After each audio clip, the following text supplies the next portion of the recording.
안녕하세요. 보아즈입니다. 오늘은 왜 전략과 내적 결정권을 실험해야 하는가? 그거에 대해서 약간 다른 시각으로 설명드릴까 합니다. 바디 그래프를 보시면 왼쪽이 디자인이고요. 오른쪽이 퍼스널티죠. 디자인 쪽은 붉은색, 퍼스널티는 검은색이죠.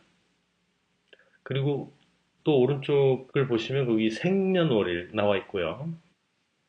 그 밑에 디자인 데이트라고 있습니다. 두 개의 차이는 약 88에서 89일 정도 나죠. 디자인 쪽, 각인이 되는 날이 디자인 데이트입니다. 그것은 디자인 크리스탈이 몸을 만들기 시작해서 제일 먼저 G센터를 만듭니다. G센터를 만들어서 거기 마그네틱 모노폴이 자리 잡게 되죠. 그게 2번 게이트, 두 번째 게이트에 자리를 잡습니다.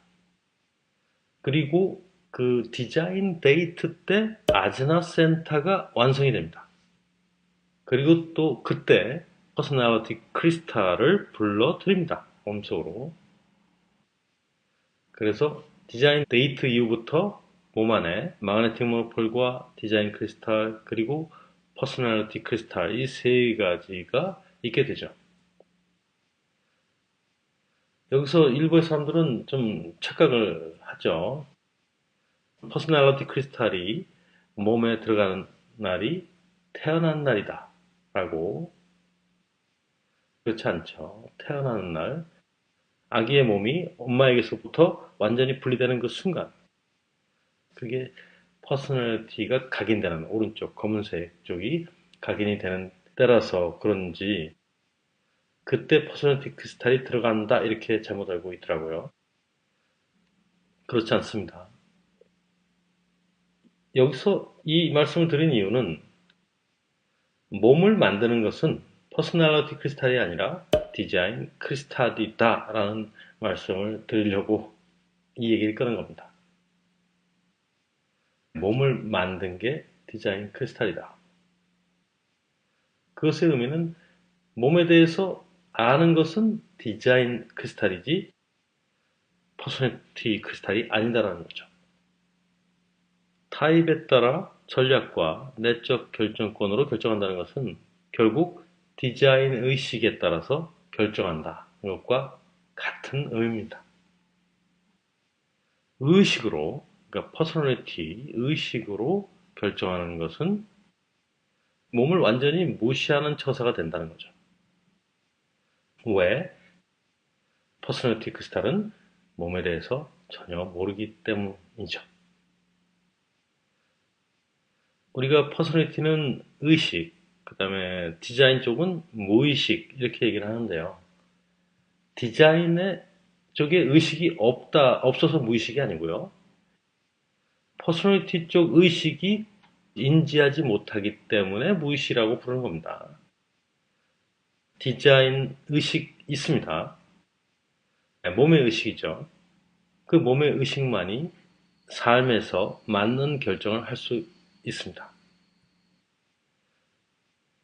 자, 여기서 왜 그런가? 그러면 그것에 대해서 잠시 말씀드리겠습니다. 1781년 인간의 몸이 진화했습니다. 세븐 센터에서 나인 센터로. 자, 이게 어떻게 된 것이냐? 디자인 크리스탈이 바뀐 겁니다. 진화했다고 할 수 있겠죠. 1780년까지 태어난 사람들은 세븐 센터 존재를 만드는 디자인 크리스탈에 의해서 만들어진 겁니다.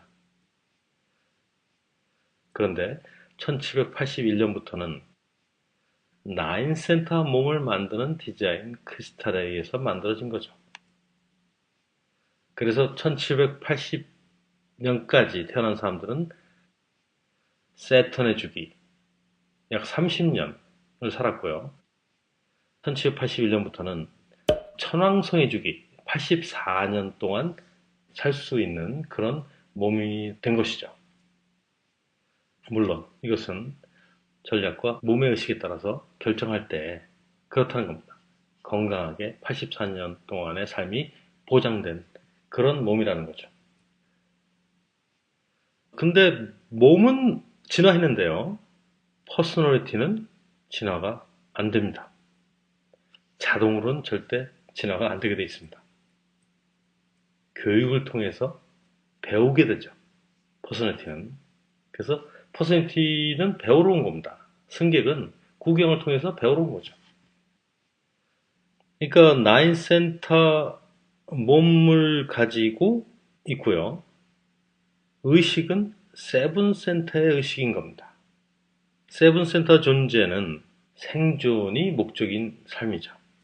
모든 것을 생존을 기초로 한 것에서부터 시작합니다. 엄청난 두려움이 그 바탕에 깔려 있죠. 그래서 나인센터 몸을 갖고 있음에도 불구하고 세븐센터 의식 때문에 우리는 이처럼 두려움 속에서 살고 있는 것입니다. 디자인 크리스탈이 항상 앞서갑니다. 퍼스널리티 크리스탈은 항상 뒤쫓고 있죠.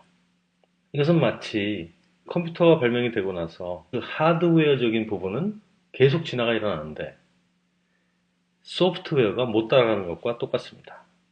2006년에 F사에서 스마트폰을 개발했죠.